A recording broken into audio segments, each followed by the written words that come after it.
Bismillahirrahmanirrahim. Alhamdulillah rabbil alamin. Wassalatu wassalam ala asyrafil anbiya'i wal mursalin wa ala alihi wa ashabihi wa azwajihi wa zurriyatihi wa atba'ihi ajma'in. Subhanaka la ilma lana illa ma 'allamtana innaka antal alimul hakim. La haula wa la quwwata illa billahil aliyyil azim. Rabbi shrah li sadri wa yassir li amri wahlul 'uqdatam min lisani yafqahu qawli. Allahumma iftah 'alaina bi futuhil 'arifin bik. Allahumma ja'alna minal ladzina yastami'una al-qawla fayattabi'una ahsana. Allahumma 'allimna mimma jahilna wa anfa'na bima 'allamtana wa zidna 'ilman nafi'a ya rabbal alamin. Rabbi a'udzu bika min hamazati syayatin wa a'udzu bika rabbi an yahdurun. U'idzu nafsi billahil 'aliyyil 'azim. Bismillah ma syaa Allah. La yasuqul khaira illa Allah. Bismillah ma syaa Allah. La yasrifu as-su'a illa Allah. Bismillah ma syaa Allah. Ma kana min ni'matin fa min Allah. Bismillah ma syaa Allah.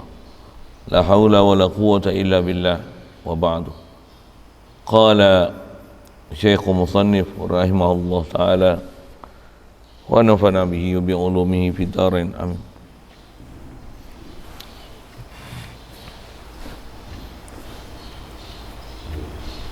Kata musannif, ada pun orang Islam yang duduk bersama dengan orang kafir seolah-olah macam laki bini, dan ia makan babi, minum arak dan berzina dengan kafir itu, na'udzubillah, padahal tidak menghalalkan perkara-perkara itu, dan ia tidak sembah berhala, dan ia tidak buat perkara-perkara yang menjadi kafir, dan ia tidak khabar ia jadi kafir, maka syarak tak hukum dia jadi kafir, hanya fasiq dan berdosa besar juga.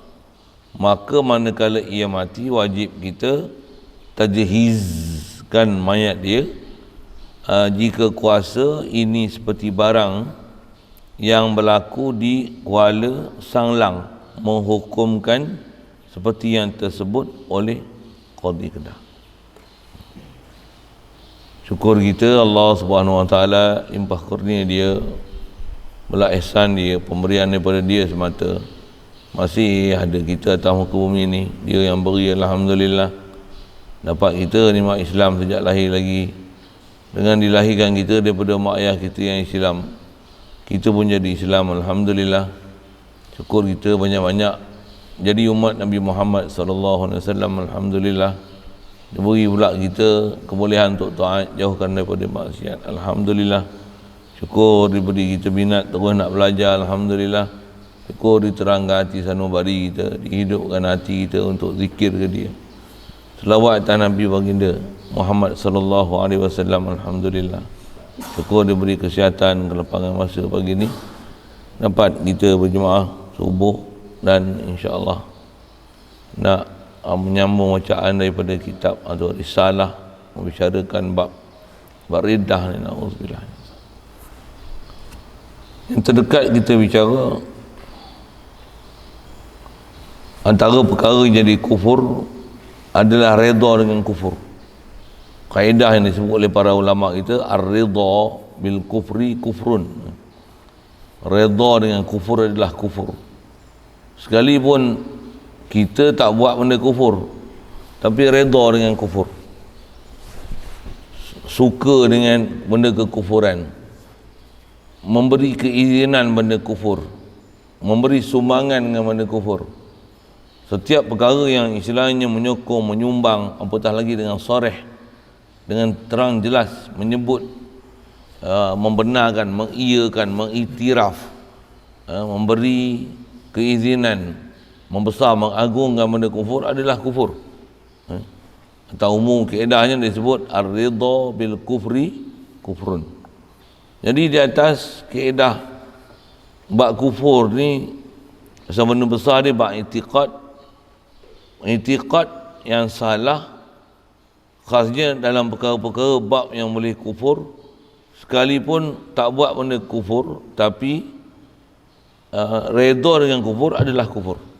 Macam mana kaedah ar-ridha bil ma'siyati adalah maksiyatun. Baik. Adapun orang Islam, dia nak sebut yang ni di sebalik daripada bab kita bicara bab kufur ni.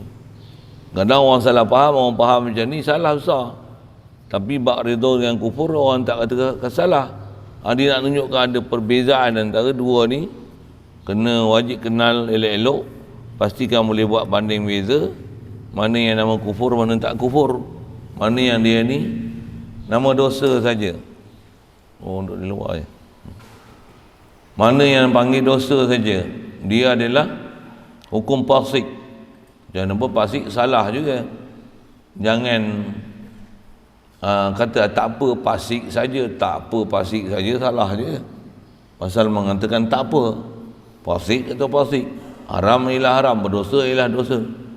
Jangan sampai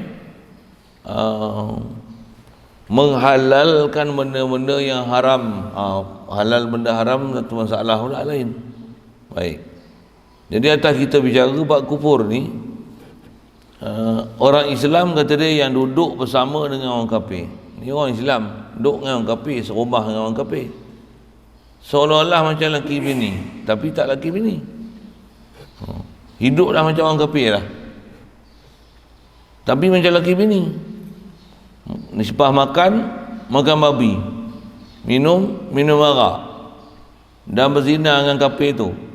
Dan macam laki bini duk tua, dan padahal dia tak pernah menghalalkan perkara-perkara itu. Yang haram tetap dia kata haram, tapi memang dia buat benda haram. Dia tak jauhkan benda haram, tapi dia tak pernah halalkan benda haram. Dan dia tak sembah berhala, tapi berhala tak sembah hala. Dan dia tak buat perkara-perkara yang jadi kafir. Dan dia tak khabar, dia tak pernah bagi tahu, dan dia tak pernah maklumkan dia jadi kafir. Maka syarak kaedah kita mengikut kefahaman ambil pada seluruh Quran dan hadis yang disebut oleh para ulama kita, itu yang diguna bahasa syarak. Syarak ni hakiki syarak Allah. Jalan nak boleh dapat ukur syarak kita, Rasul memberi huraian, tafsiran, pendetilan mengenai ukur syarak para ulama. Itu kata syarak tu. Syarak tidak hukum dia jadi kafir. Pasal apa tak hukum kafir? Pasal memang perkara tu tak jadi kafir. Pasal apa yang dibuat tu, antara nama buat maksiat, buat dosa. Buat dosa lain dengan mengiktiraf dosa, menghalalkan dosa, tu lain. Begitu juga redha dengan kufur, lain. Walaupun tak pernah sembah tokong, tak pernah sembah berhala, tak pernah pakai salib, tak pernah pakai kain ihram tok ca tu, tapi dia kata tok ca nak sembah tokong pun tak apa, dia ada hak kebebasan untuk nak pergi sembah tokong. Tu istilah redha dengan kufur. Kristian jadi Kristian pun tak apa, kita semua akan ke syurga juga, yang penting kita ada Tuhan. Tu ayat tu nampak macam tak ada apa-apa, tapi salah besar tu, salah besar lagi daripada merompak dan mencuri. Pasal merompak mencuri dia buat dosa, tapi sampai beri pengiktirafan pada kafir, itu mengiktiraf dengan kafir, redha dengan kafir. Satu kalau kita perhati bab ni dia memang ramai orang akan tersalah anggap dalam masalah nak menilai kaca dan permata ni. Cuma yang ni bukan kaca dan permata lah. Yang mana yang ni yang istilahnya mana tai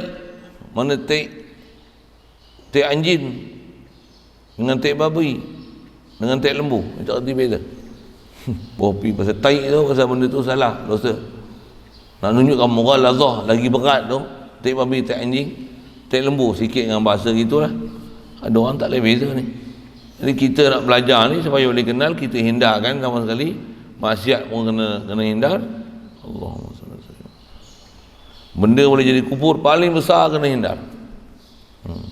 Kalau kita terlibat dengan maksiat pun, maksiat mesti diakui sebagai maksiat.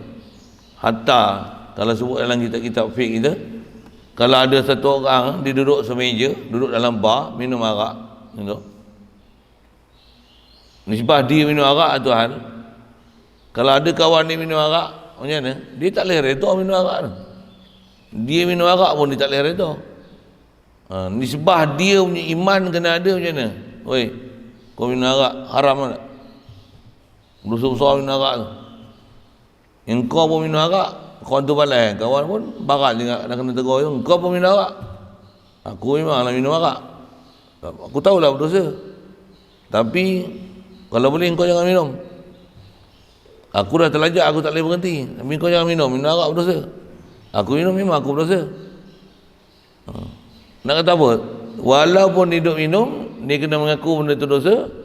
Dan orang buat benda dosa, dia tak boleh halalkan benda yang orang tu buat. Kalau orang tu minum, kata dia apa? Arak ni, tak apa, kau boleh minum. Tak mabuk, tak apa. Mabuk pun haram. Hak tu bahaya tu. Maksud apa? Dia halalkan. Kalau mabuk pun haram, tak mabuk, tak haram. Kalau kau dah ada ketahanan diri, dah biasa minum, tak jadi haram, tak jadi mabuk, ataupun sikit tak mabuk, banyak pun mabuk. Kalau selagi tak mabuk, tak haram. Jadi mabuk pun haram. Itu menukar hukum tu. Jaga sikit, tengok macam sama, tak sama. Satu bahaya sangat orang yang duduk tempat jahil, asal dengan sebab jahil tu nanti dia akan menghalalkan apa yang haram. Itu bahaya dia. Satu saya ngaji ada guru sebut memang jahil ni zulumat. Apa? Jahil ni gelap. Jahil ni sabab boleh jadi kufur. Tak mana jahil benda besar boleh jadi kufur. Benda yang haram nanti dia akan hukum halal, yang halal dia akan hukum ke haram. Itu antara tempat-tempat masalah dia lah. Itu kalau sikit dalam berkaitan bab syarak, sebut ke sana tu pasal kita bicara bab ni. Masalah pelaku dosa dengan mengiktiraf dosa. Mengiktiraf dosa maksudnya menghalalkan dosa, maksud saya tu. Kalau pelaku dosa tapi memang dia faham tu dosa, dia mengaku dia berdosa dan dia salah, menyesal di atas dosa, yang ni masih muslim, masih mukmin, bahkan dengan dia taubat tu, kelebihan taubat ni, at-taibu minaz zambi kaman la zambalah, orang yang bertaubat daripada dosa macam tak ada dosa pada dia. Dia bersih lah, istilahnya pijak najis, cuci, bersih lah, bersih. Kita pun memang dianjurkan supaya bersihkan diri daripada benda-benda macam ni. Satu hal semua nak bicara asal, bagi boleh buat banding beza tu antara keadaan namun buat dosa tu yang dia bagi contoh, duduk macam laki bini tapi bukan laki bini, habis itu buat hubungan laki bini, lepas tu minum arak pula, makan babi kan? Betul, tapi tak pernah sembah berhala, tak pernah kata nak jadi kafir apa, tak. Kata dia, aku Muslim, aku Islam, aku minum arak, aku memang aku tahu minum arak, aku tahu arak ni haram, tapi aku tak boleh tinggal. Sedap ya. Contoh kan. Orang ni macam mana? Kaedah syarak tidak hukum dia jadi kafir. Orang ni hanya fasik dan berdosa besar je. Satu kaedah kita ahli sunnah wal jamaah, wala nukaffir mu'minan bil wizri.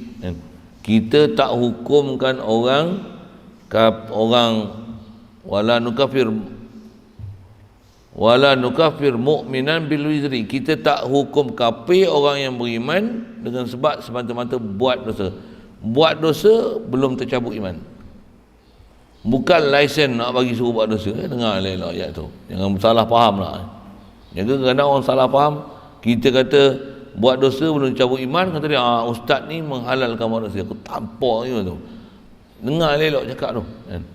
Perkataan statement tu mesti betul, jangan silap kan. Allahumma salli. Wala nukaffir mu'minan bil wizri. Kaedah kita ahli sunnah wal jamaah, kalau semata-mata nama dosa kita tak kufurkan dia. Bahkan dia asi, maksiat, fasik. Kalau nisbah jadi imam tak boleh jadi imam. Tak boleh jadi imam ni, tak afdal jadi imam. Maksud dia, kalau imam minum arak, sah dia jadi imam, kita makmum. Janganlah minum jadi imam untuk mabuk tu. Sahnya memang dia ni peminum arak tegar, tak minum arak pun benda-benda haram dia buat, ketum. Imam ni mak ganja rupanya. Imam ni Memang ketagih nasi ganja rupanya. Nasi ganja. Tak faham nasi ganja? Nasi Cina. Ipoh ada nasi ganja. Nasi apa? Nasi wangi. Nasi ganja ada juga kan?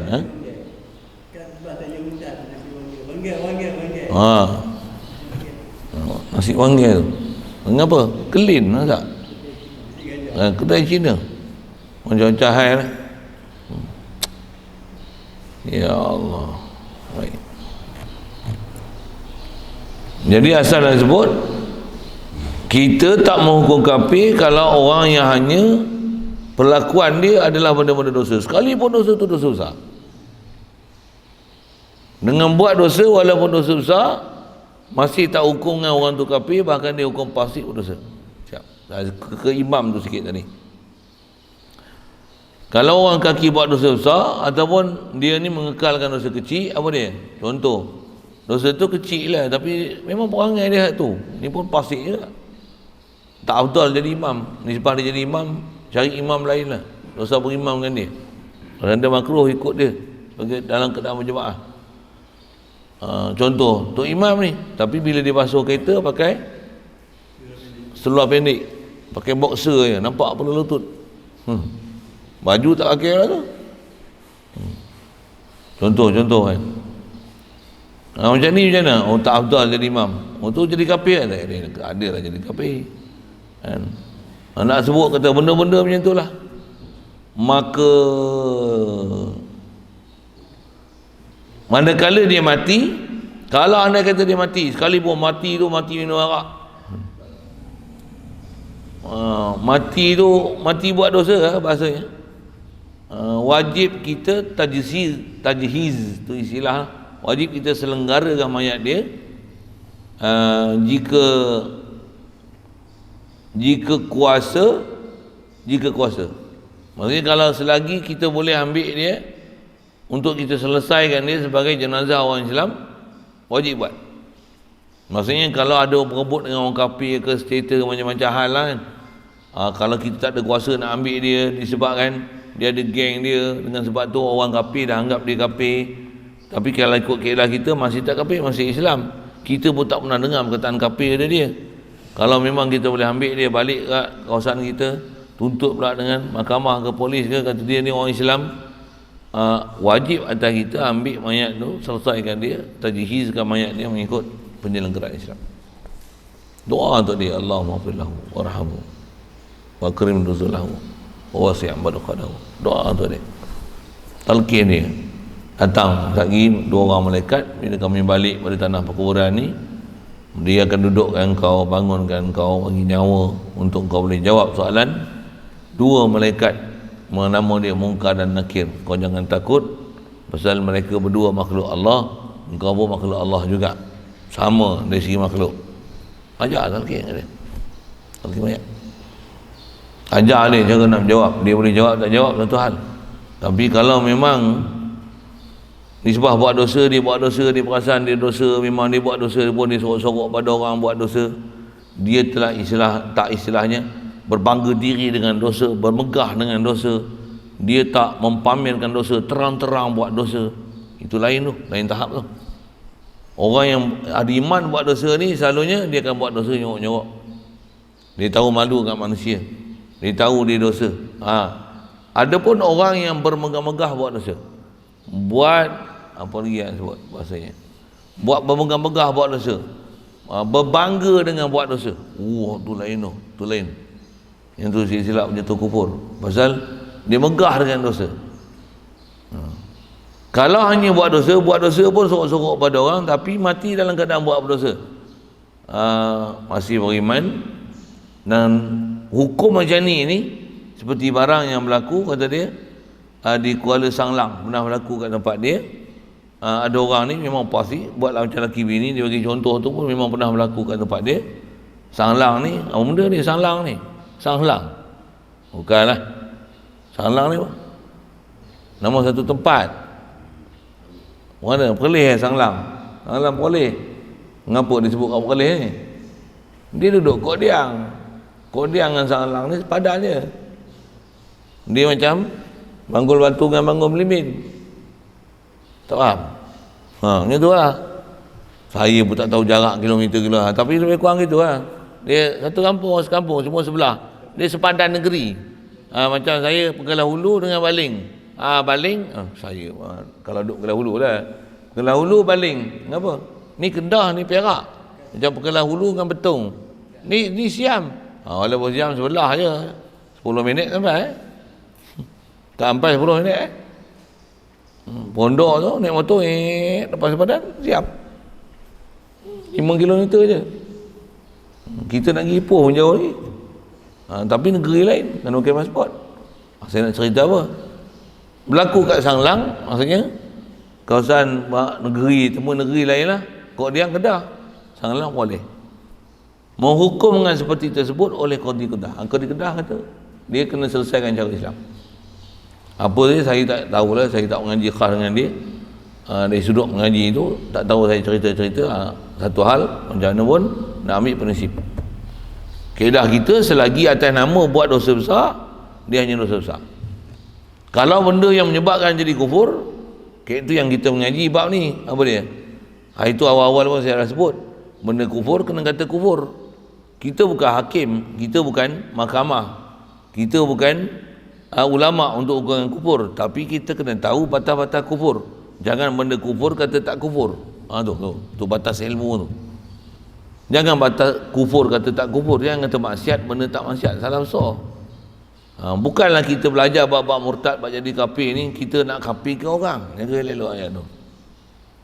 Yang ni pun awam kita pasal ada kumpulan-kumpulan tertentu yang dia panas punggung bila kita sebut benda-benda yang jadi kufur, yang jadi syirik, yang jadi salah besar, yang ni boleh keluar daripada agama Islam. Bila sebut macam tu, dia terasa macam kita kafirkan dia. Untuk kata dia, ustaz ni suka kafirkan orang. Aku bukan kafirkan orang. Apa dia? Kita dah sebut ciri-ciri kafir. Ciri-ciri kafir tu ada kat dia. Lepas tu pandai punggung lah dia. Ibarat pepatah Melayu kata apa? Siapa makan cili dia rasa pedas lah. Macam kan? Ada pepatah lain? Tahulah ada pepatah lain. Yang adik-beradik serupa makna tu ada?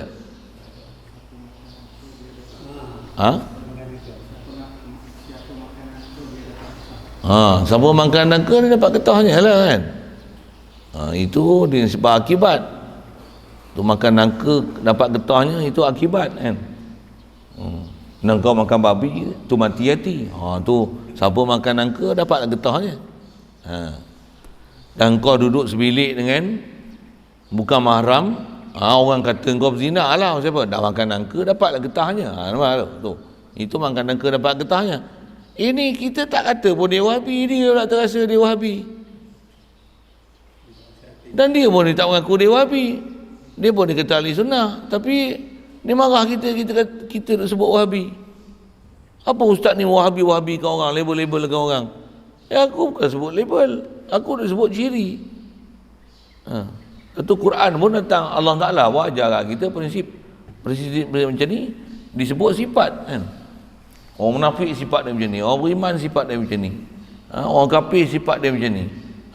Tengoklah ciri apa yang ada.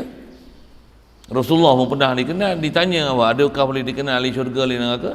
Boleh kenal? Kat dunia boleh kenal ahli syurga ahli neraka? Tak boleh kenal? Boleh? Macam mana nak kenal? Ahli syurga beramal dengan amalan ahli syurga, ahli neraka beramal amalan ahli neraka. Dia ni sebab apa ni nak sebut indikator, penunjuk. Okey, sikit ke sana. Jadi asal nak sebut ialah qadi itu satu hal. Apa kita nak sebut ialah kita kena mengaji, jangan sampai nanti benda tak kufur kita kata kufur. Begitu juga benda kufur kita kata tak kufur pun salah juga. Satu ilmu ni dia benda besar pasal dia kayu ukur supaya jangan jadi silap. Apa nak sebut? Kalau babi dikata lembu masalah tak? Esok dia sembelih babi dia kata lembu. Boleh kan? Faham saya sebut apa kan? Memang masalah. Satu kena kenal elok-elok. Jangan babi dikata lembu, lembu dikata babi. Kalau kata korang babi itu lain. Itu bukan kata dia babi, bukan tak kenal dia babi dengan orang, tapi itu tasbih baligh nama dia. Perangai dia uduh macam babi. short form dia babi. Boleh? Faham? Tak faham? Ngaji balaghah. Oh faham tu. Mau buat tasbih. Jangan dia apa? Monyet. Ya, tu marah orang. Monyet. Apa maksud? Masa bila dia jadi monyet? Dia tak jadi monyet, tapi perangai macam monyet. Macam kita sebut bahasa Melayu, kau ni lipas kudung. Bukan dia jadi lipas, bukan dia 6 kaki. Bukan terbahagi pada kepala, thorax dan abdomen. Bukan tumbuh sesungut. Tak mana lipas. Buat kerja kelang kabut. Oh, sabarlah, pelan-pelan lah. Kelang kabut sangat buat apa? Terkejar sana. Relax. Kalau ni lipas nak cepat tapi kemas, tak ada masalah. Tapi lipas kudung ni lagi bertabur. Apa buat kerja macam lipas kudung? Boleh faham? Kita bukan kata dia lipas. Kita nak cerita sifat. Yang tu sikit peribahasa tu lah. Peribahasa. Okey, siap. Jadi nak sebut bahasa tu lah.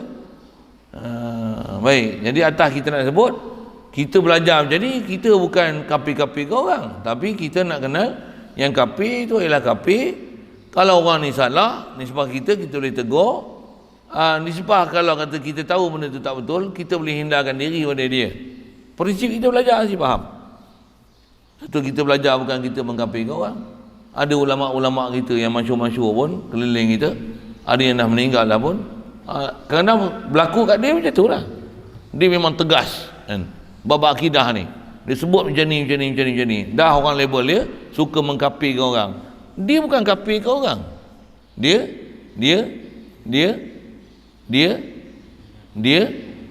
sedang cerita ni ciri-ciri kapi. Dia sedang bagi tahzir. Apa? Dia bagi peringatan. Ni ciri kapi. Ni ciri kapi. Menjisim orang Taala kapi. Mengata orang Taala ada muka kapi. Memahamkan orang Taala ada muka, ada juzuk, ada orang kata kapi. Oh, dia kata, dia suka kapi ke orang. Dan dia bukan kapi ke orang. Dia nak cerita yang ni adalah akidah-akidah salah yang jadi kapi. Ada ke? Itu kadang-kadang ada orang dia tuduh macam ni. Kita pula tak pernah mengaji dengan orang tu. Saya cakap saya sendiri, ada orang kata ustaz ni dia sebut kapi-kapi aja. Dah kita ajar akidah, baca pula bab murtad. Keluar nanti apa? Perkara orang ni jadi murtad orang itu. Jadi murtad orang itu. Ustaz ni dulu duk kapi-kapi, ni duk murtad ke orang pula. Lah, bukan kita murtad ke orang. Kita cerita apa? Kita duk cerita sepadan nama murtad tak? Nak murtad. Tapi pasal kita ngaji bab akidah, dia akan jadilah Islam kapi. Belajar bab murtad, ni Islam ni murtad. Nauzubillah. Cerita fiqh macam mana? Fiqh tak keluar ke murtad. Kenapa? Yang ni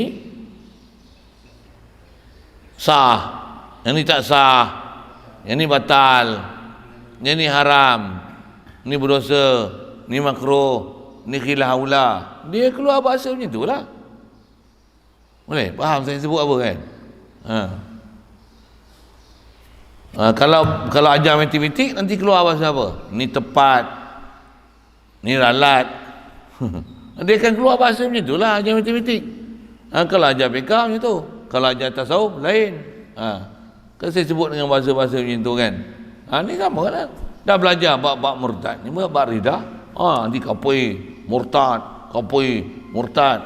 Bukan mau kita belajar ni tujuan nak mengkapi dan memurtadkan orang. Ya, elok. Ya tu.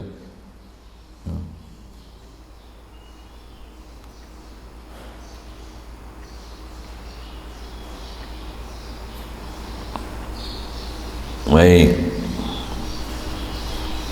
Selesai sikit. Yang tu sedikit dia sebut perbezaan antara orang yang redha dengan kufur dengan orang yang hidup berkawan dengan orang kafir, hidup bercara orang kafir, tapi tak pernah nak jadi kafir, tak pernah pula pergi sembah tokong, tak pernah buat benda-benda kafir, tapi mati dalam keadaan maksiat. Yang tu asli, fasik. Wajib selenggarakan dia mengikut kaedah Islam.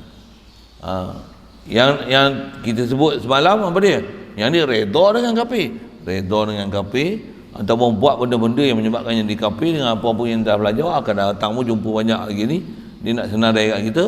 Yang ni dari sisi hukum keluar daripada agama Islam, tak boleh selenggarakan dia mengikut tanah cara Islam, tak boleh mandikan dia, tak boleh gapan dengan dia dengan cara Islam. Kalau nak tanam pun tak boleh tanam dalam perkumpulan Islam. Maksudnya apa? Pasal keluar daripada ajaran Islam. Dan kalau nisbah nak membuat penguatkuasaan dalam bab ni, dia mesti pemimpin lah. Hakim, mahkamah, qadi, mufti. Pasal dia adalah pelaksana hukum. Kita bukan pelaksana, kita pencerita hukum. Kita ikhbarul hukmi. Awal-awal saya baca bab ni, saya sebut itu dah. Dengan jiwa orang arwah tugu patih lu, kalau bab-bab macam ni dia akan sebut macam tu. Kita ikhbarul hukmi. Kita ikhbarul hukmi duna ilzam. Kita tukar cerita lah. Kita tukar royak hak dalam kitab. Ulama kita ada sebut lah gini, kaedah gini. Kita tukar baca ambil faham. Kalau dia jadi tok qadi ke, tok hakim ke, dia jadi apa, menteri ke, esko ke, demo ni pelaksana. Kita tak boleh. Kalau orang ni mencuri sekalipun, kita tak boleh pergi takak dia, kita potong tangan dia. Berdosa pula pergi potong tangan orang, pasal kita tak ada kuasa pergi potong tangan dia. Masa bila kerajaan wakil kat kita pergi potong tangan dia.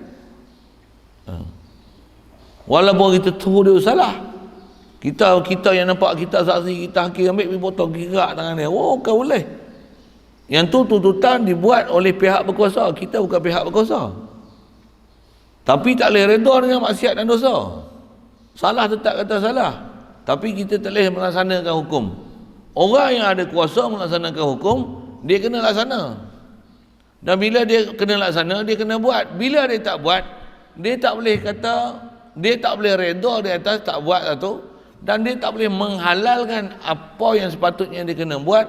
Dia kata tak apa boleh buat, tak apa, dia tak boleh bagi halal. Dan dia tak boleh menolak hukum hakam yang ada dalam syarak walaupun dia tak buat. Kalau rasanya mencuri potong tangan, walaupun dia tak buat potong tangan lagi, kata dia memang mencuri potong tangan, cuma kita ada halangan untuk melaksanakan hukum tersebut. Masa parlimen kita tak ada 2/3 majoriti, kita tak boleh membuat satu undang-undang baru untuk melaksanakan rang undang-undang keumuman Islam macam ni, katalah begitu kan. Nisbah dia kata macam tu, tapi dia memang nak buat jiwa dia ada Muslim, alhamdulillah. Tapi kalau awal-awal lagi dah tolak dah undang-undang Allah Ta'ala ni, mana boleh mencuri potong tangan, ni undang-undang zalim. Ya. Ini menyalahi daripada apa yang telah diresolusikan oleh PBB, Pertubuhan Bengong dan Bodoh tu. Dia kata yang ni adalah melanggar hak asasi manusia, terlalu zalim, kerana bila potong tangan nanti dia tak boleh kerja, menghilangkan keupayaan dia untuk mencari pendapatan, dia akan mencuri sekali lagi. Itu kepala otak orang tua tu dulu yang jadi Perdana Menteri 2 kali tu lah, dia cakap macam tu. Kalau potong tangan nanti orang Islam semua tangan kudung, kata dia. Untuk orang Islam tak boleh kerja, orang kafir kerja, orang kafir yang maju, orang Islam tak ada tangan. Nampak kepala otak dia bodoh. Dan masa yang sama, kalau dia memperolok-olok yang potong tangan tu kafir. Dengar elok ayat tu. Kalau memperolok-olok, saya sebut kalau. Pula tu kita bukan nak kafirkan orang, tapi nak kata apa? Nak sebut ciri lah, peringat. Jangan cakap sebarangan, dan jangan cakap ayat-ayat yang dia boleh membawa kepada kufur tu. Pasal memang dia cara dia cakap tu, cara dia pelekeh hukum syarak. Nak makan sup tangan pergi negeri tu, negeri Serami Mekah tu, nak makan sup tangan. Sepatutnya kaedah dia ajarlah cara berfikir rasional. Kalau mencuri potong tangan, bank tak payah kunci lah, tak ada siapa orang ni nak masuk. Siapa? Masuk tengok. Dompet orang jatuh pergi jalan, ada CCTV lah macam mana, tak ada siapa nak ambil. Siapa? Dapat tangkap mampu potong tangan. Patutnya dia berfikir macam tu kan? Tapi cara fikir dia salah.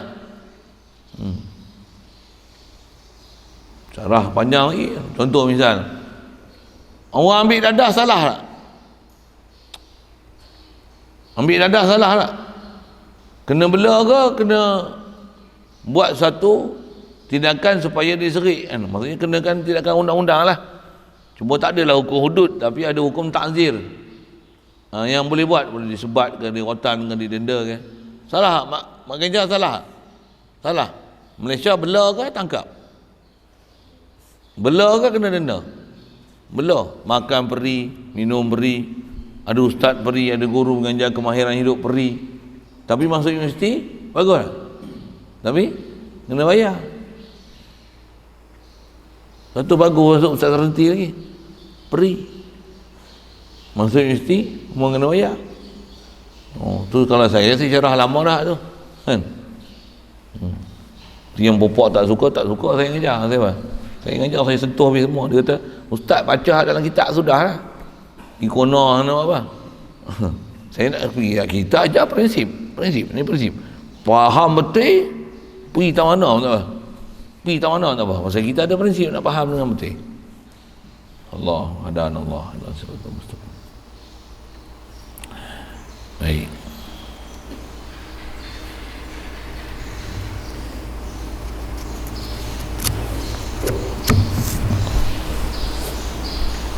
Atau ia tambah suatu daripada Al-Quran yang diijma' bukan Al-Quran. Ini jaga juga bab Quran. Apa dia? Tambah ya Quran, yang ulama kata yang ni memang bukan Quran, tapi dia kata Quran. Satu Quran pula apa dia? Janganlah bodoh sampai tak tahu ayat Quran langsung. Walaupun tak apa. Kena ada satu perasaan dan kena ada satu kebolehan pengenalan. Apa dia? Ni Quran ni. Ni Quran ni. Ni zaman kita pelik apa dia? Jadi mufti, PhD, apa dia? Ayat Quran tak tahu. Kita tutup guru kita dulu walaupun dia tak hafal Quran. Oh, tapi dia sebut tu, ni ayat Quran ni, ni ayat Quran ni. Dia boleh kenal ayat Quran tak ayat Quran. Bahkan ada tutup guru kita sebut je perkataan dia, kata dia, yang ni hadis, yang ni hadis, yang ni hadis. Dia kenal hadis tu. Pasal kita belajar ilmu balaghah, dia ada ilmu khas, bab ni dipanggil babul iktibas. Sebut je kalimah ni dia boleh cam. Yang ni ambil dari Quran ni, yang ni ambil hadis, yang ni tiru seluruh hadis, ni tiru seluruh Quran. Dia boleh kenal satu-satu. Kita banyak tak kenal apa. Dia Quran tak faham, tak pernah jumpa pun, bahkan tak boleh beza antara Quran dengan tak Quran pun. Baik, tambah daripada Al-Quran yang diijma' bukan Quran. Antara yang menyebabkan jadi kufur ni siapa? Syiah masalah bab ni. Apa dia? Dia kata Quran kita baca ni hanya 1/3 daripada Quran yang asli. Ada 2/3 lagi. Dia kata Quran ni ada kat Sayyidina Ali, yang disimpan oleh khalifah-khalifah imam-imam yang 12. Imam Mahdi esok datang, kata dia. Macam mana? Dia akan bawa Quran yang 2/3 lagi. Oh, jadi kalau gitu Al-Quran ni ada lagi hak lain lah. Dia kata ya. Ya, keluar ke Islam. Siapa? Pasal mengakui ada Quran lain daripada Quran kita. Dia kata, bukan Quran lain, ada tambahan lagi 2/3 lagi. Memang Syiah juga itu. Bila kita kelahi-kelahi dengan dia, kata dia, mana kita pergi Iran dengan dia, pergi tengok Quran sama tak dengan Quran kita. Memang Quran dia pakai itu sama dengan kita, tapi pada dia i'tikad dia ada Quran lain 2/3 lagi. Satu ayat pun kata ada Quran lagi, padahal yang tu bukan ayat Quran, yang tu boleh jadi kufur. Apatah lagi 2/3 Quran lagi. Jadi Quran yang ada ni yang sebahagian saja, 2/3 lagi telah disembunyi dan disorok. Apa punya akidah ni? Siapa dia ajak kita? Bahkan dia menafikan ayat Quran. Allah Ta'ala sebut, inna nahnu nazzalna dzikra wa inna lahu lahafizun. Kamilah yang turunkan Quran, kamilah yang pelihara. Ramai tak orang hafal Quran. Itu antara syariat yang Allah Ta'ala jalankan, laksanakan sebab untuk Quran tu terpelihara. Ramai tak orang hafal Quran. Ada hafal Quran lain lagi daripada 30 juzuk tu ada. Jadi kalau ada 2/3 maksudnya ada 60 juzuk lagi. Bergila apa ni? Quran mana ada 90 juzuk? Dua i'tikad yang tu kufur. Jadi Syiah ada kerja sebab kufur situ. Itu. Betul dia kata Syiah ni semua kufur ke? Ada Syiah tengoklah label mana kan. Kalau label tahap ni, kalau bab Quran macam ni kufur lah. Kita sebut undang-undang, kita sebut undang-undang. Saya sebut dah awal-awal.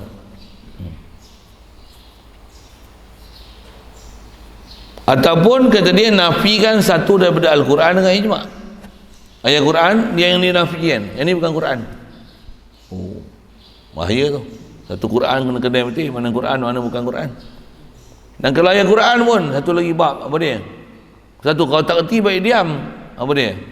Yang mana muhkam, mana mutasyabih. Nanti muhkam dia hukum mutasyabih, mutasyabih dia hukum muhkam. Yang tu masalah juga. Apatah lagi benda telah diijma', yang ni mutasyabih, yang ni muhkam. Dia salah hukum mana muhkam dan mutasyabih tu. Salah soal. Pasal apa? Pasal ayat-ayat mutasyabih dia hukum muhkam, yang tu sepatutnya dipanggil ayat majazi. Dia tak boleh faham dengan makna zahir. Zahir itu bukan maksud dikenaki. Bila dia kata muhkam, dia akan faham makna zahir. Salah akidah. Wahabi yang salah tu. Yang salah apa? Yang mutasyabih dia kata muhkam. Ar-Rahman ala arsy istawa kata dia ada ayat muhkam. Yadullah fawqa aydihim ada ayat muhkam.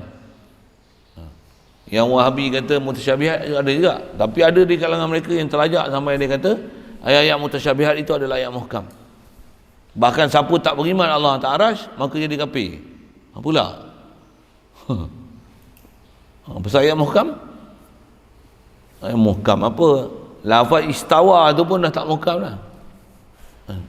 Apa ni istawa? Duduk, berada, kan? Bila bukan, maksudnya dia bukan ayat apa? Memang kena pegang bahawasanya Allah Ta'ala, bukan. Bahkan duk pegang Ta'ala ni Allah Ta'ala tu, yang itulah yang salah akidah, menyalahi kaedah ahli sunnah wal jamaah. Ada bahasan dia yang kata mustahil semua tu atas Allah Ta'ala. Habis-habis dia itikad benda yang salah pada Allah Ta'ala, dalil dia Quran. Yang salah tetap salah, tak betul tetap betul, yang sesat tetap sesat. Alhamdulillah.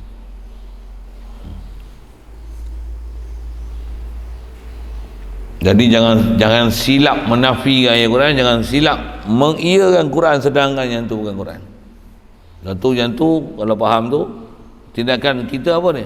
Belajar elok-elok lah macam mana kebolehan nak baca Quran supaya kenal Quran. Begitu juga jangan sampai tak kenal mana ayat Quran tu dinafikan, kata yang ni bukan Quran.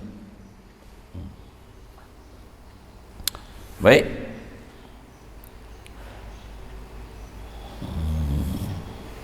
Kalau nak sebut pun lagi panjang sangat dah. Ada nasih tilawah hukum ya.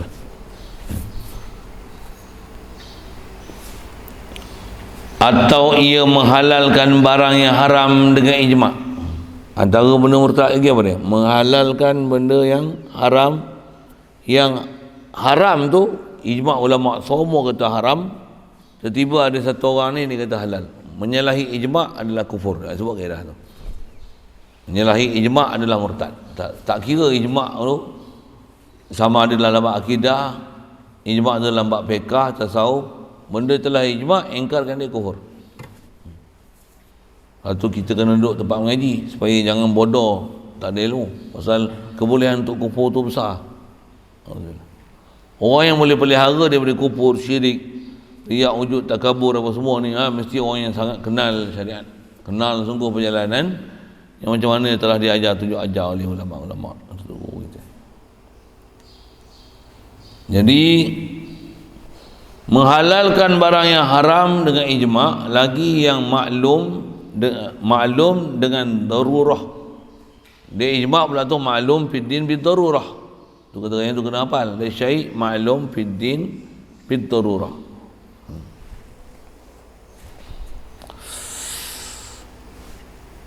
Menghalalkan barang yang haram dengan ijma', lagi yang maklum pula tu maklum dengan darurah, seperti ia. Okey, contoh. Yang ni adalah ijma'. Menghalalkan arak yang dibuat daripada buah anggur. Arak buat pada buah anggur, istilah bahasa Arab dipanggil khamru. Baca wakaf khamru. Quran sebut innamal khamru wal maisir yas'alunaka 'anil khamri wal maisir. Khamr adalah arak buat pada anggur. Maksudnya anggur peram dalam tempoh tertentu nanti dia akan jadi gila kan. Masa tu bila minum memabukkan, dia adalah khamar, jadi dia lah arak yang buat pada anggur, memang haram. Ijma' tanpa khilaf, sesabit dengan nas. Ada pula arak yang buat daripada limau. Boleh arak buat dari limau. Perah dia, ambil ekstrak dia, peram. Sama ada pemangkin tak pemangkin ke, antara hasil dia nanti adalah minuman memabukkan. Di situ ada itu jadi arak tu. Benda-benda peram ni jadi arak ni, tu yang arak. Anggur peram, limau peram, ni peram. Jenis peram ni antaranya sebab hasil alkohol. Itu yang bahasa dia bila minum mabuk, itu yang dipanggil arak. Jadi arak buat pada anggur memang ittifaq. Ada buat arak buat pada lain, yang tu dia ada nama dia macam-macam. Dia tak datang dengan nas, tapi kalau kata dia memang sepakat ulama kata haram jika memabukkan, maka dia haram dengan ijma'. Ijma' juga situ, walaupun bukan arak yang buat pada anggur. Dan syarat dia antaranya mesti ada ciri yang sama. Apa dia? Dia memabukkan. Bila ada yang memabukkan, ada kias dan berlaku ijma', maka nama dia lawan ijma' juga. Kalau kita belajar usul fiqh banyak tu, disiplin satu tu. Rasa saya sebut keadaan tu badan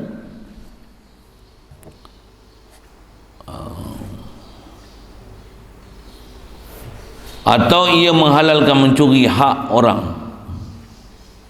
Dia mencuri tapi dia halalkan.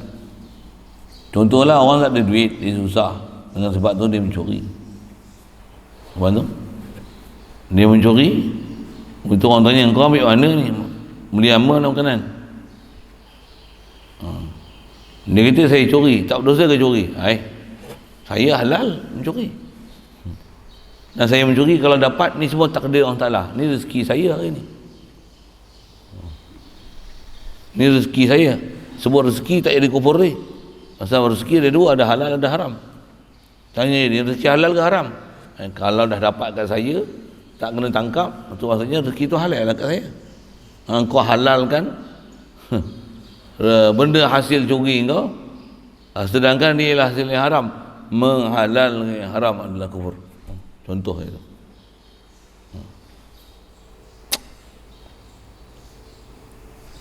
Itu menghalalkan yang haram. Allah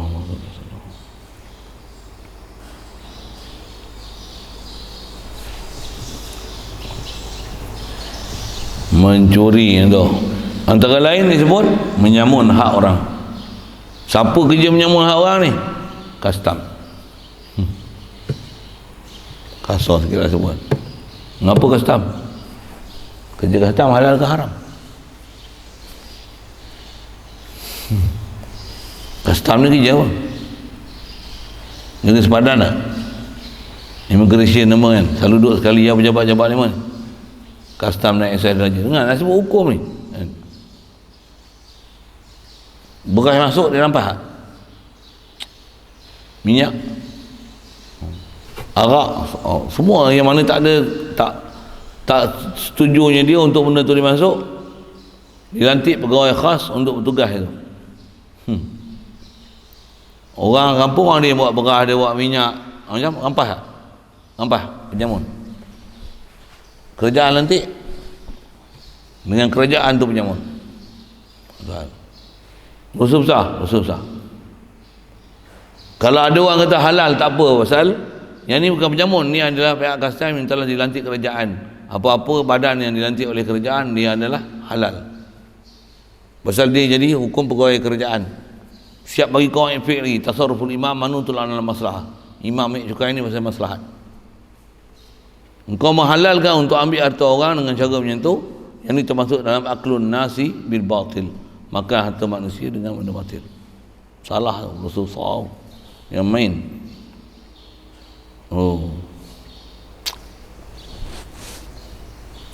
Satu asal nak sebut ke custom tu, pasal dia menyamun hak orang.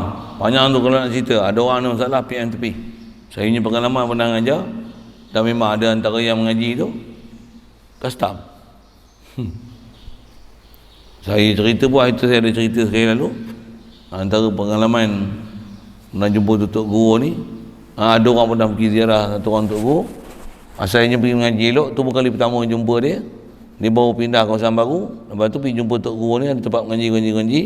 Ada orang lain perkenalkan Tok Guru ni. Lepas tu Tok Guru tu tanya dia, awak kerja apa? Saya kerja custom. Terus paling muka tak tengok lah muka tu. Saya pernah cerita lah tu kan. Tak pernah dengar lah. Sekali lalu kita ringkas. Allah. Nak cerita apa? Tok Guru kita memang kalau sebut kerja-kerja yang beruniform je ni khasnya custom tu, dia peringat je. Pasal ada benda-benda haram yang dibuat yang tak betul dengan kaedah syarak. Tapi pasal ada pihak-pihak penguasa yang mengharus dan menghalalkan dia, maka terpaksa dia kena buat urusan itu. Dan dia bayar gaji untuk buat urusan itu sekalipun dari segi perbuatan dia adalah perbuatan haram, walaupun yang menyuruh dia buat melakukan perkara itu adalah daripada pihak penguasa sekalipun. Maksudnya salah tetap salah. Salah tetap salah. Penguasa suruh bunuh orang yang tak bersalah.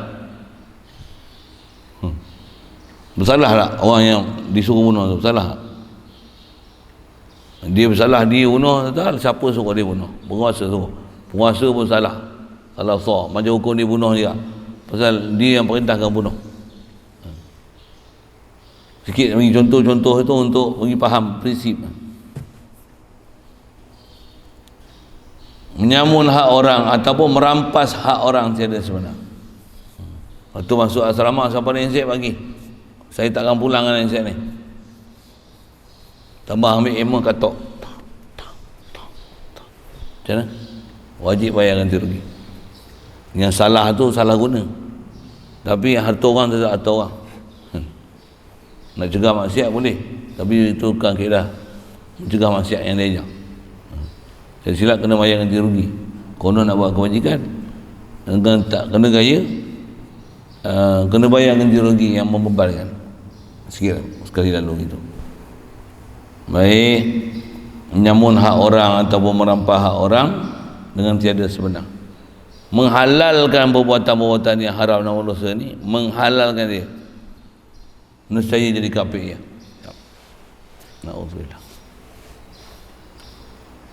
Itu kita kena kenal kalau ada sebab kerja lah. Kerja ni kerja yang betul ke tak betul. Jangan benda tak betul kita kata tak apa, betul, boleh. Yang kalau tempat-tempat bahaya ni, tempat ni lah custom. Adik-adik custom ni kalau di situ ada kaedah menyamun, ada rasuah. Kalau misalnya satu orang ni dia kerja pejabat ke apa untuk meluluskan tender ke apa-apa ke, lepas tu apa saya nak sebut, ada orang lain nak, orang tu dia buat apa kat orang ni, dia belanja makan minum, bagi hadiah, bagi sampul berisi, ada duit lagi. Ini siapa? Padahal tujuan dia untuk ambil, untuk dapat projek. Pasal orang tu antara orang yang akan meluluskan, boleh beri macam tu. Nama rasuah tak? Memang rasuah tu orang ambil boleh tak? Rasuah juga. Dia kata apa? Saya tak apa, saya apa? Ini bukan rasuah, ni orang bagi, saya ambil ya. Tak. Haram qadi mengambil apa-apa sebarang apa orang sebut, hadiah pemberian yang jika sebelum dia diberi jadi qadi tak pernah ada siapa pun beri hadiah atau memberi pemberian pada dia. Pasal bila jadi qadi baru orang bagi pemberian, maksudnya orang takut di atas apa lantikan yang telah dilantik oleh dia, dengan sebab tu akan diambil tindakan undang-undang oleh dia, dengan sebab tu belanja. Fikir ada kesilapan di situ. Nah, terutama nak memahamkan mana haram tak haram, mana haram tak haram. Jumpa nanti insyaAllah ada bab tu. Masalah riba tak riba apa, pasal benda tu haram qat'i, menghalalkan benda haram salah sah. Na'udzubillah. Situ dulu lah. Sekedepan tu banyak. Atau ia menghalalkan ambil hasil cukai atau hilang. Jumpa situ lah nanti. Masalah custom tak custom apa tu, buat cukai, jumpa buat cukai. Wallahu a'lam. Ada soal?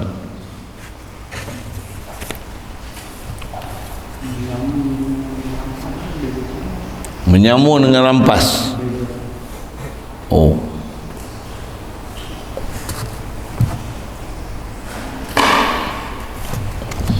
Menyamun dengan merampas. Rampas ni dia lagi daripada menyamun. Menyamun ni khas. Kaedah kita atau istilah terjemah menyamun ni, dia bahasa Arab dia qati'un tariq.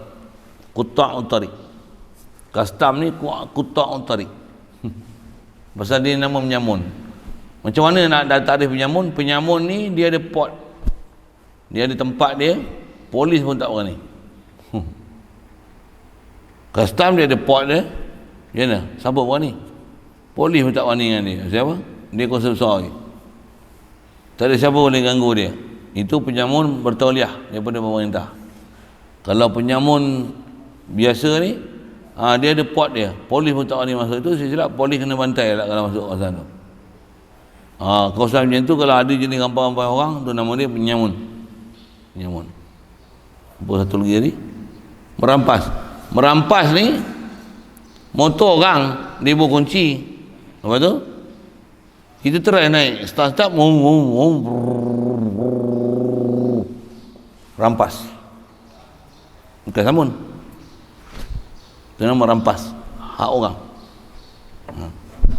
Dia ada khas. Jadi rampas ni acik ambil harta orang, kita menguasai dia tanpa izin dia. Itu nama umum, nama dia rampas. Antara rampas ni penjeluk saku. Penjeluk saku dia nak hampir curi, bukan. Antara rampas ni ragut, rampas. Rompak, rampas. Pasal dia bukan ada pot. Dia kan ada pot. Kalau penyamun, dia steady pasal ada pot. Ada pot, ada tempat dia, ada markas dia, ada center dia. Apa beza merampas dan mencuri? Merampas dan mencuri. Merampas ambil dengan terang-terang. Ambil terang-terang. Pula tu lari. Itu beza dia. Kalau menyamun, ambil terang-terang. Rampas. Tapi tak lari. Bahkan orang takut dengan dia. Orang yang lari. Kalau merampas, dia ambil terang-terang, tapi dia lari. Dia lari. Cuma merampas macam-macam takrif. Macam-macam kumpulan. Ada pencopet, penyeluk saku. Penyeluk saku dalam kategori curi. Pencuri apa? Pencuri ni rampas juga. Ambil harta orang lain, rampas juga. Ambil harta orang lain, tapi dia bukan dengan kekerasan. Pula tu dengan keadaan tersembunyi, orang tak tahu. Itu mencuri. Kalau saya ingat mengaji dulu, kalau arwah batin dulu dia sebut mencuri ni apa? Man akhadha harta orang lain bi ghairi tahu tuannya fa huwa curiyun. Ambil harta orang lain tanpa tahu tuan dia, curi. Pula tu syarat curi yang potong tangan atau umum curi ni tuan dia tak tahu. Itu curi. Itu curi. Tuan dia tak tahu. Tuan dia tak tahu. Lepas tu tahulah. Merampas pasal apa? Pasal apa merampas? Memanglah hak orang, tapi terang-terang. Tahan. Buka wanit. Buka wanit. Macam mana dia buat pakai? Buka pintu belakang. Buka kosen. Oh, ada sorok. Okey, itu bukan curi. Itu apa? Tu merampas. Merampas macam tu bukan merampas biasa. Tu nama dia menyamun. Pasal dia ada pot, orang takut lalu kat dia. Kalau merampas, orang bawa beg, dia pun naik motor, hilang.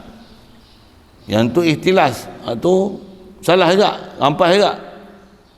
Merompak pun apa? Masuk bank, kita putih kan gitu kan. On the floor, lantai, nerap. Bangun saya tembak. Oh. Pergi ya. Masuk duit dalam karung. Tu. Lari tak? Lari tak? Lagi lari tak? Itu nama dia merampas. Merompak. Tu merompak dengan menyamun.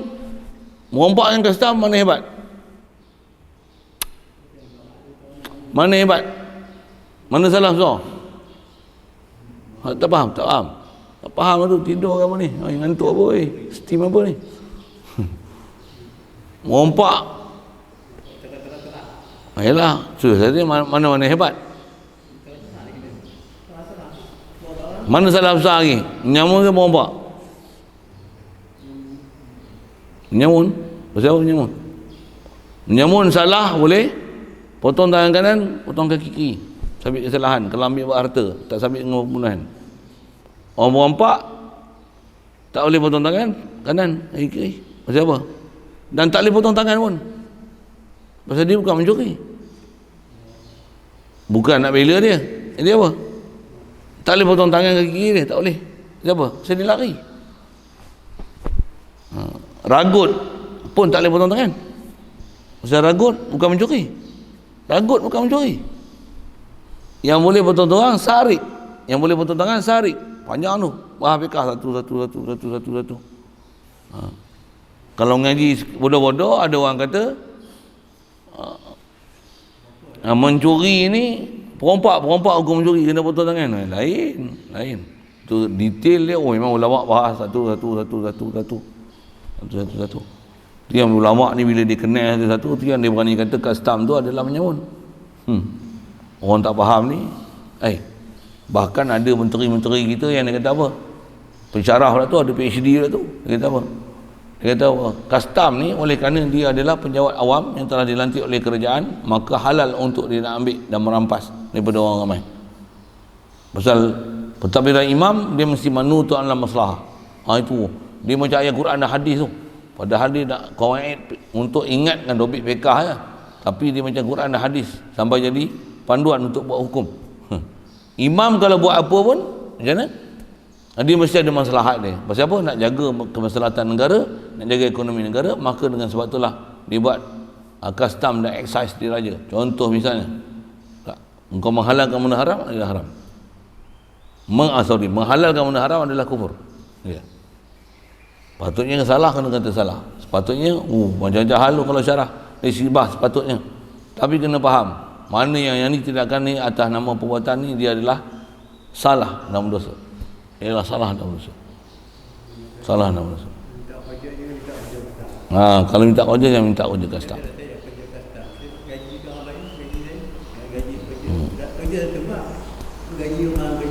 Satu tempat-tempat yang boleh istilah merampas ni bahaya.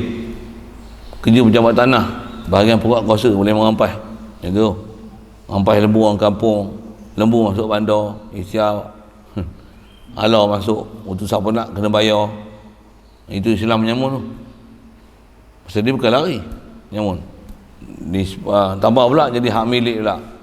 Gini. Apa nak sebut ada tempat tu kebolehan dia untuk menyamun tu ada.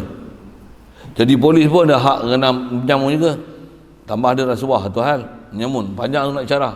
Jadi asal nak sebut benda haram ialah haram, menghalalkan benda haram adalah dosa. Nak faham situ. Sorry saya sebut bodoh lah akhirnya saya sebut. Menghalalkan benda haram adalah murtad. Alhamdulillah. Itu masalah.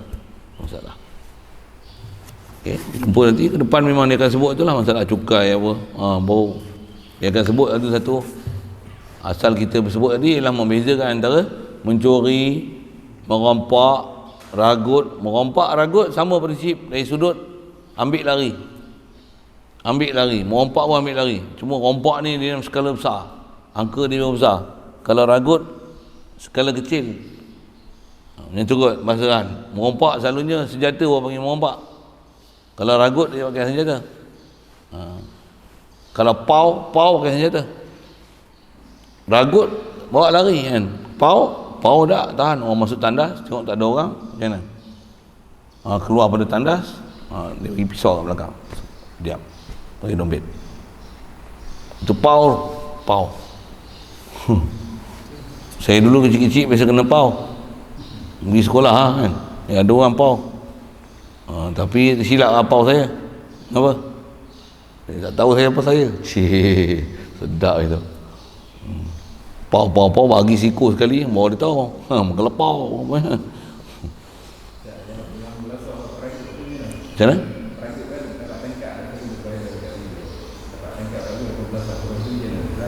Dapat tangkap? Oh.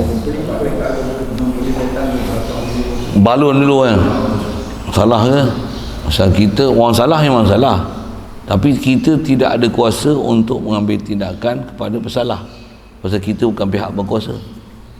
Salah. Memang salah pun. Memang kaedah undang-undang pun salah. Bukan saja undang-undang Malaysia, undang-undang antarabangsa, undang-undang syarak pun salah. Lepas tu kalau kita tahu orang tu potong tangan pencuri, bahkan bukan macam ni, bukan kita tahu orang tu pencuri. Orang tu masuk rumah kita mencuri, kita tengah tidur ni. Dia pukar ke macam mana, kita pula alhamdulillah baca tak kena pukar gitu kan. Apa lagi? Tengok orang tidur tu, buat tidur tu sampai depan kita macam mana? Sepak tu. Jatuh, pegang belakang, angkat tangan dia macam tu macam mana? Angkat macam pam air tu. Nak mencuri sangat. Kawan tu banyak itu. Salah.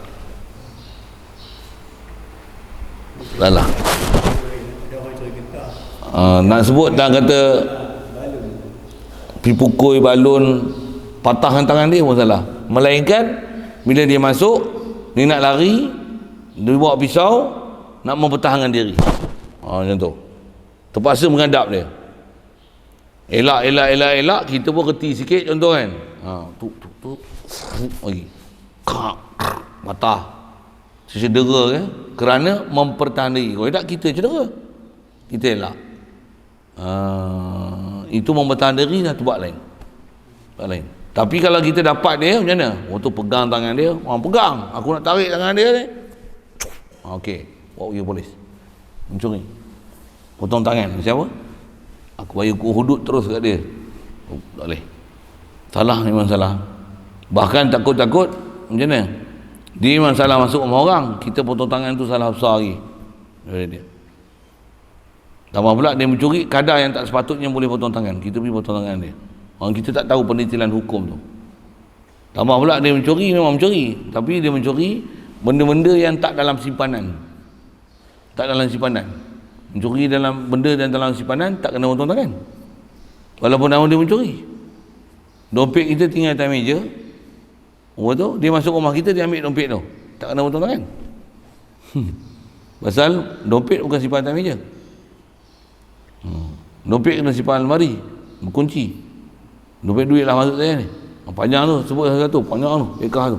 Detail satu.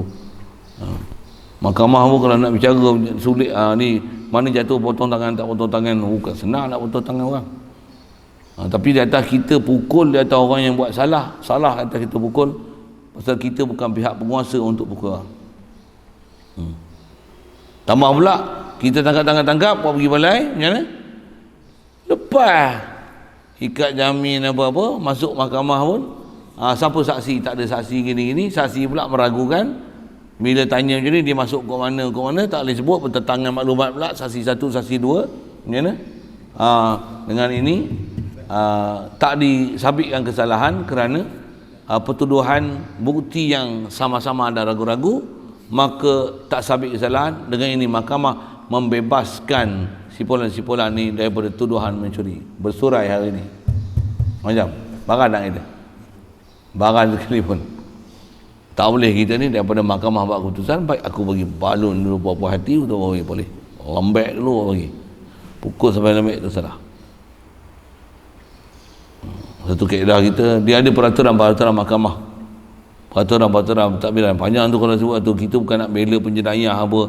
Tak, dia ada disiplin ilmu kita, bahkan yang tu memang bicara dalam fiqh kita. Satu kena mengaji mengikut persepsi kita. Persepsi kita tu adalah persepsi syarak. Yang konvensional apa, yang kerajaan biasa, yang batil ni ada. Tapi mesti tengok dalam hukum syarak. Saya sebut tu dalam kaedah-kaedah syarak lah. Walaupun ada sebahagian daripadanya membetuli hukum pemerintah. Wallahualam.